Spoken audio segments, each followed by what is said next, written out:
अस्सलाम वालेकुम फ्रेंड्स, कैसे हैं आप सब लोग। उम्मीद करता हूँ बिल्कुल ठीक ठाक खैरियत से होंगे। Welcome to my YouTube channel. आप सुन रहे हैं बहुत ही खूबसूरत नावल जन्नत के पत्ते, इसकी 12वीं एपिसोड लेके आपकी खिदमत में हाजिर हुए हैं। उम्मीद करते हैं आपको ये एपिसोड भी पसंद आएगी।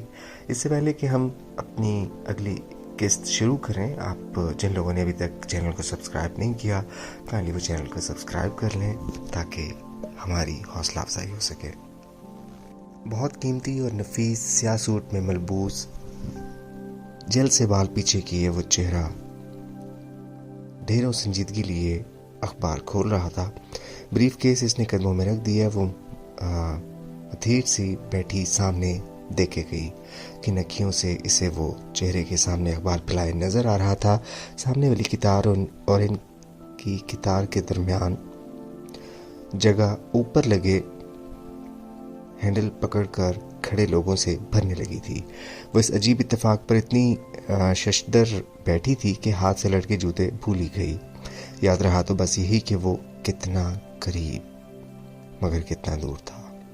वो इसे कैसे मुखातिब करे, और अगर वो इसे देखे बिना ट्रेन से उतर गया तो इसका दिल टूटने लगा। मगर वो तो शायद इसे पहचानने भी ना।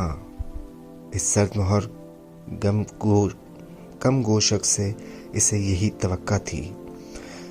चंद पल सरके थे कि जहान ने सफ़ा पलटने की घर से अखबार नीचे किया और अंगूठे से अगला सफ़ा का किनारा मोड़ते हुए एक सरसरी सी निगाह पहलू में बैठी लड़की पर डाल ली। फिर सफ़ा पलटकर अखबार की जानिब में तवज्जो हो गया।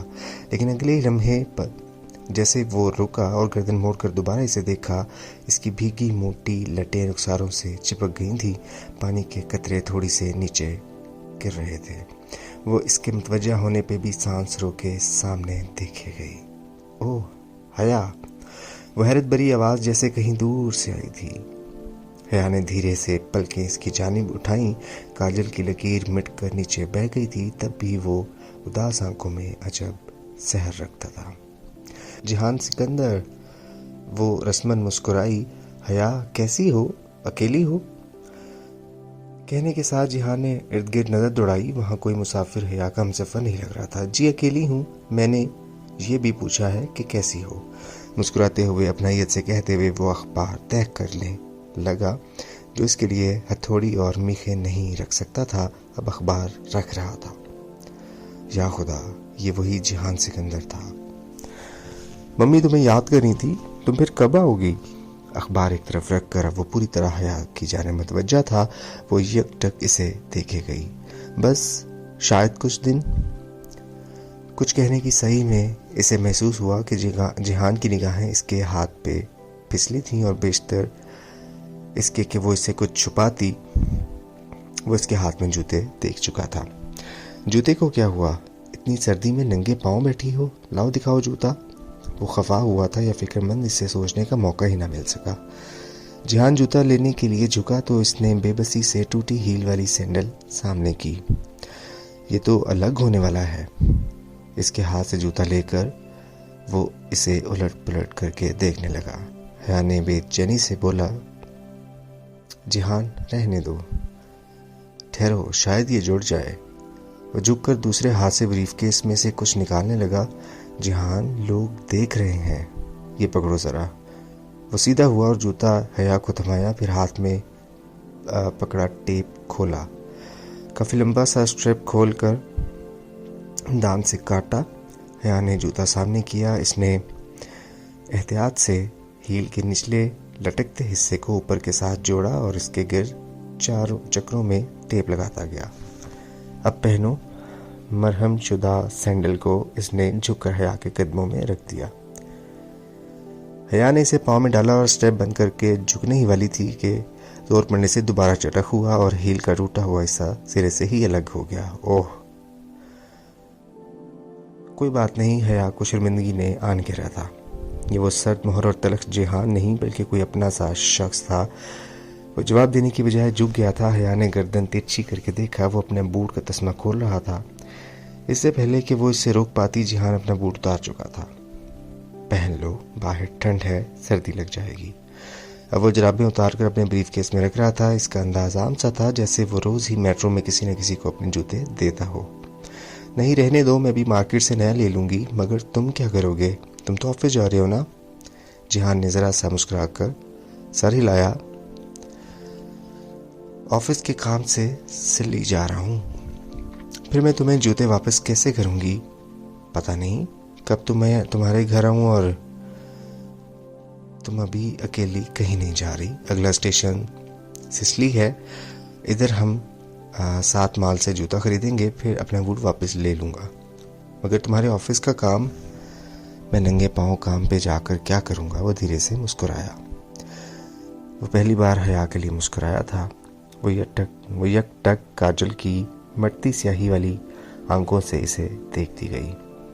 इसके चेहरे से चिपकी मोटी लटें अब सूखने लगी थी और थोड़ी से गिरते पानी के कतरे खुश्क हो चुके थे। जूते पहन लो, लोग अब भी देख रहे हैं। वो चूंकि फिर खफीफ सा सर झटका और दोहरी होकर बूट पहनने लगी। जब भी समझती कि जिहान लातुल्की से बैठा है, इसकी बात नहीं सुन रहा, वो उसको वही फिक्रा लुटा दिया करता था। वो सीधी हुई तो जिहान अखबार खोल चुका था। अजीब धूप छांव जैसा शख्स था। सिसली के स्टॉप पे मेट्रो से उतरते वक्त हया ने देखा जिहान बहुत आराम से इसके आगे नंगे पांव चल रहा था। इसके अंदाज में कोई खिफ़त, कोई झिझक ना थी। वो दोनों खामोशी से सीढ़ियाँ उतरने लगे थे। चंद जीने बाद ही ऊपर सीढ़ियों के अख्ताम पर सड़क और खुला आसमान दिखाई दे रहा था। वो जहाँ की दाईं तरफ खड़ी थी, आखिरी सीढ़ी चढ़ते हुए इसने देखा ज़मीन पे एक कील निकली पड़ी है। इससे पेशतर के वो मुतल्ला कर पाती जहान का पाँव इस कील के नोकदार हिस्से पे आया। जब इसने पाँव दोबारा उठाया तो इसकी एड़ी से खून की नन्ही सी बूंद निकल आई थी। इसने बेख्तियार जहान के चेहरे को देखा। वह सुकून से सीधा देखता चला जा रहा था। जिहान, तुम्हारा पाँव जख्म आया है तुम्हें? वो इसके साथ चलने की कोशिश में तेजी से चलने लगी थी। खैर है, वो रुका नहीं। मगर तुम्हारा खून निकला है। वो वाकईतन परेशान थी। बच्चों वाली बात करती हो तुम भी। इतना जरा से खून से मैं जख्मी तो नहीं हो गया। बहुत टफ जिंदगी गुजारी है मैंने। वो देखो जवाहिर माल। इससे कुछ कहना बेकार था। वो चुप होकर इसके साथ माल के करीब आ रुकी। वो एक बुलंदो बाला खूबसूरत नीले सुरमई शीशों से ढकी इमारत थी। इसके ऊपर बड़ा सा सितारा और इतराफ में छोटे सितारे बने थे। बड़े सितारे के ऊपर मॉल का नाम लिखा था और जहान तुर्कों की तरह सी को जे पढ़ रहा था। ये जवाहर माल यूरोप का सबसे बड़ा और दुनिया का छठा बड़ा शॉपिंग मॉल था। वो फख्र से बता रहा था। जवाहर अंदर से भी इतना ही प्यारा और आलीशान था। सफेद टाइलों से चमकते फर्श, ऊपर तक नजर आती 5 मंजिलों के बरामदे और हर मॉल की तरह वो दरमियान से खोखला था। एन वस्त में एक ऊंचे खजूर के दरख्त टावर्स की तरह लगे थे। ये रोशनियों और कमकमों से मज़ीन टावर 5वीं मंजिल की छत तक जाते थे। वो मशहूर सी गर्दन उठाए ऊपर 5 मंजिलों की बालकोनियों में देख रही थी, जहां इंसानों की एक बेफिक्र हंसता मुस्कुराता हजूम हर सू बिखरा हुआ था। रंग, खुशबू, अमारत, चमक, वो यूरोप था। जूते खरीद कर वो दोनों ऊपर चले गए। हया ने जूतों का बिल बनवाते ही जल्दी से अदायगी कर दी थी ताकि जिहान को मौका न मिल सके। वो इस पर खासा खफा हुआ, मगर हया पुरसुकून थी। हाले नूर समेत वो किसी भी तुर्क से कुछ भी लेने में आर नहीं समझती थी, मगर जिहान सिकंदर का एहसान कभी नहीं। 4थी मंजिल की दुकानों के आगे बनी चमकती बालकोनी में वो दोनों साथ चल रहे थे। लोगों का रश लगा हुआ था।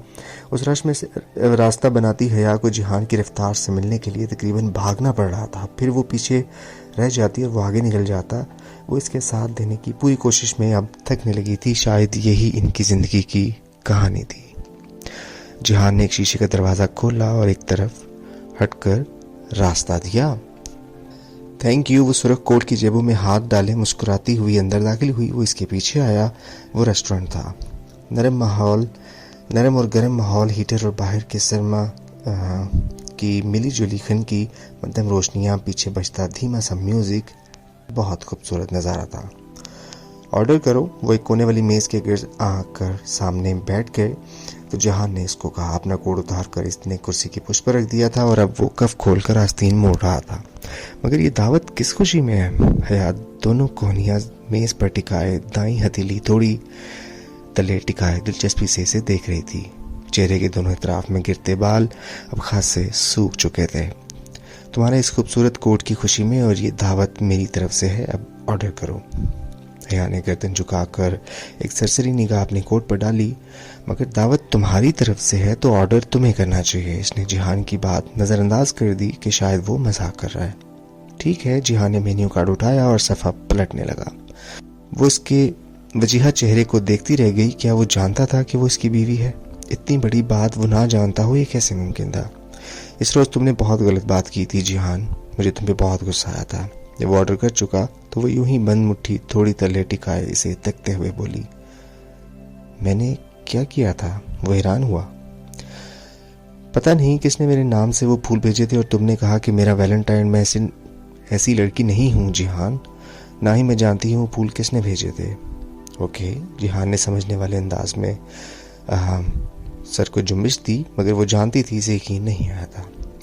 रेस्टोरेंट में गहमा गहमी थी। इर्द गिर्द वेटर्स मेज़ों के दरमियान नाश्ता बनाते, ट्रे उठाए तेजी से फिर रहे थे। पस मंज़र में बजती मौसीकी के सुर बदल गए थे। अब एक तुर्क गुलकार धीमी लय वाले गीत गुनगुना रहा था। वैसे तुम सुबह सुबह कहाँ जा रही थी? मैं यहीं सिसली ही आ रही थी शॉपिंग वगैरह करने। वेटर कॉफ़ी ले आया था और अब इन दोनों के दरमियान जुकार ट्रे से दूसरा कप उठाकर मेज पर रखा था। बहादुर लड़की हो, अकेली घूम फिर लेती हो, जिहान ने मुस्कुराकर कहते हुए अपनी काफ़ी में शुगर डाली। इस्तांबुल में ये बहादुरी महंगी तो नहीं पड़ेगी? मतलब? काफ़ी का भाप उड़ाता हुआ कप लबों से लगाते हुए जिहान की आंखों में उलझन उभरी। इसने एक घूंट पीकर कप नीचे रखा। मतलब ड्रग माफिया, ऑर्गेनाइज्ड क्राइम और इस तरह का कुछ, जैसे तुर्की बात से वास्ता तो नहीं पड़ेगा? वो कोहनिया मेज़ पर रखे आगे हुई और चेहरे पर सादगी से बोली, क्योंकि सुना है यहाँ इन सबसे पाला पड़ सकता है। किससे सुन ली तुमने ऐसी खौफनाक बातें? जिहान ने मुस्कुराकर सर झटका। तुम बताओ, ये पाशा कौन है? पाशा को नहीं जानती तो तुर्की क्यों आई हो? मुस्तफ़ा कमाल पाशा। ये कमाल अतातुर्क वो तुर्कों का बाप था। वो नहीं, मैं इस्तांबुल के पाशा की बात कर रही हूँ, अब्दुर्रहमान पाशा आगी। काफ़ी का कप लबों तक ले जाते हुए जिहान ने रुक कर नसमझी से देखा। कौन? काफ़ी से उड़ती भाप लम्हे भर के लिए इसके चेहरे को ढांप गई। एक भारतीय स्मगलर जो यूरोप से एशिया असला स्मगल करता है। Come on.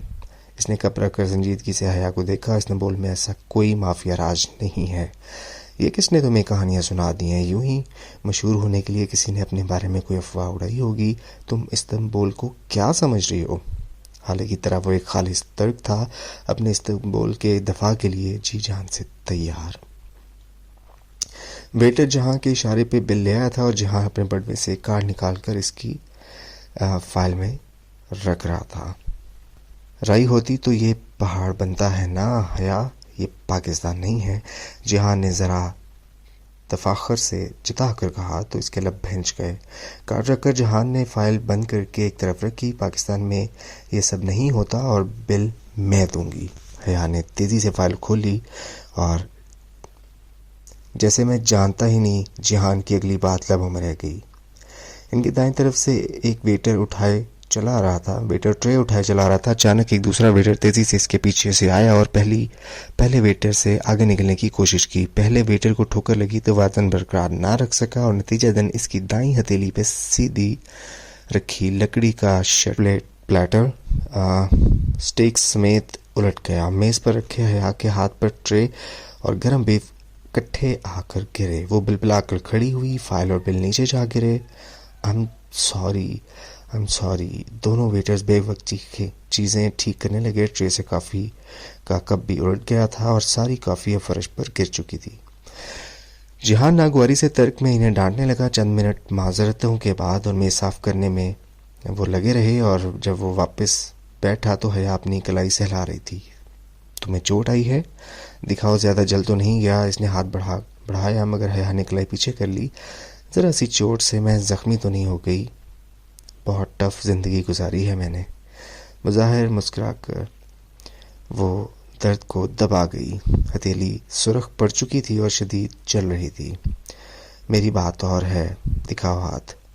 मगर इसने हाथ गोद में रख लिया। ठीक है, इट्स ओके, काफ़ी का शुक्रिया, अब हमें चलना चाहिए। वो खड़ी हुई, बिल वाली बात इसे भूल गई थी।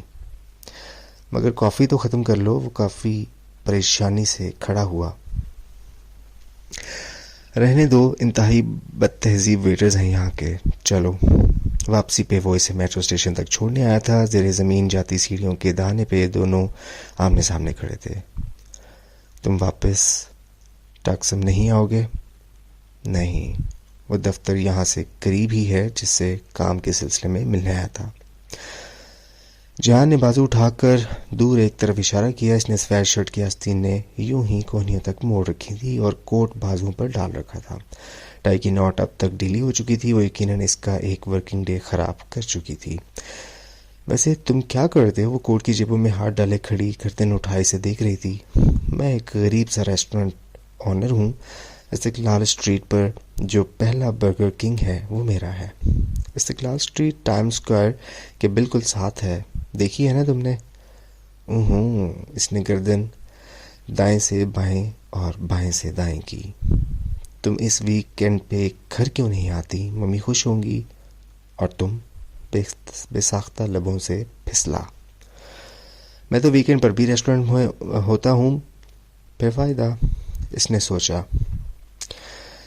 कोशिश करूंगी। वो मुस्कुरा दी, फिर दायां हाथ जेब से निकाल कर बाल पीछे हटाए। तुम्हारा हाथ अभी तक सुर्ख है, अगर किसी दोस्त ने पूछा तो क्या कहोगी?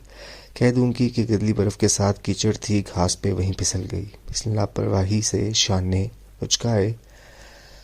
अब कज़न के साथ काफ़ी पीने का किस्सा तो सुनाने से रही। फिसल गई तो रगड़ी गई, हाँ?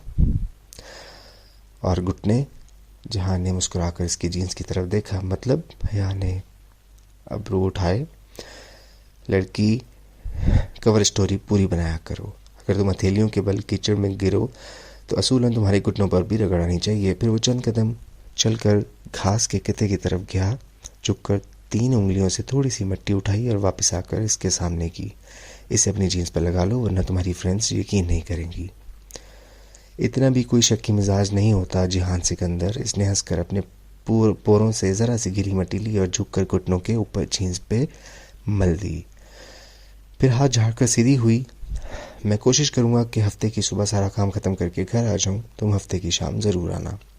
पहली बार इसे एहसास हुआ था कि वो कम गो संजीदा तबीयत का लिए दिए रहने वाला शख्स ज़रूर है, मगरूर भी है और जल्दी घुलता मिलता भी नहीं, मगर अंदर से वो बहुत ख्याल रखने वाला है और बारीक बीन भी है। जो मामूली बातें वो नज़रअंदाज कर देती थी, वो जहान के ज़ेरे निगाहों से छुपी नहीं रहती।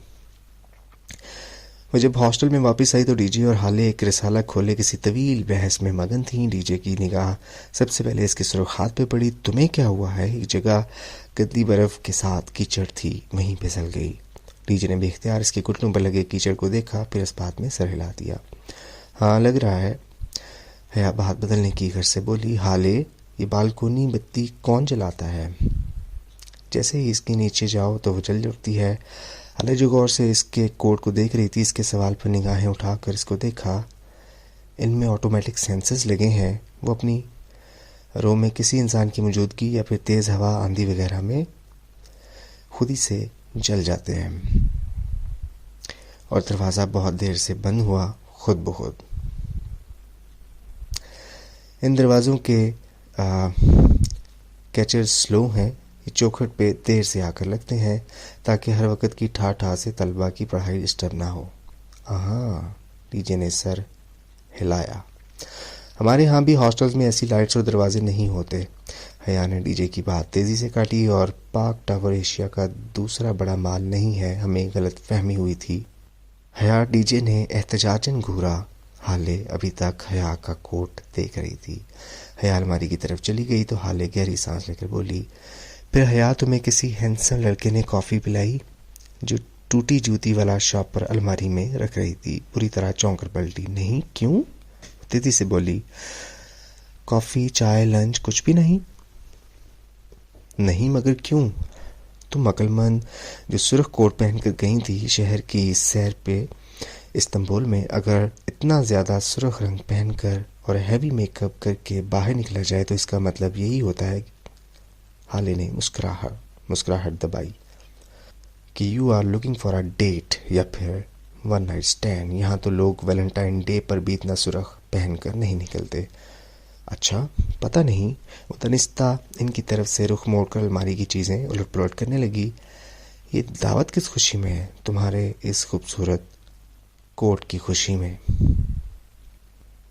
मारे तस्दीक के इसके कानों से धुआं निकलने लगा। वो जहाँ की मुस्कुराहटें, वो शाइस्तगी, वो रेस्टोरेंट ले जाना, वो सब किसी अपनायत के जज्बे के तहत नहीं था, बल्कि वो इसे कोई बिकाऊ माल की तरह समझ रहा था।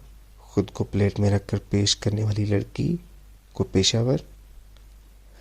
इसके दिल पे बहुत से आंसू गिर रहे थे। जिहान सिकंदर हमेशा इसी तरह इसे बेइज्जत कर दिया करता था।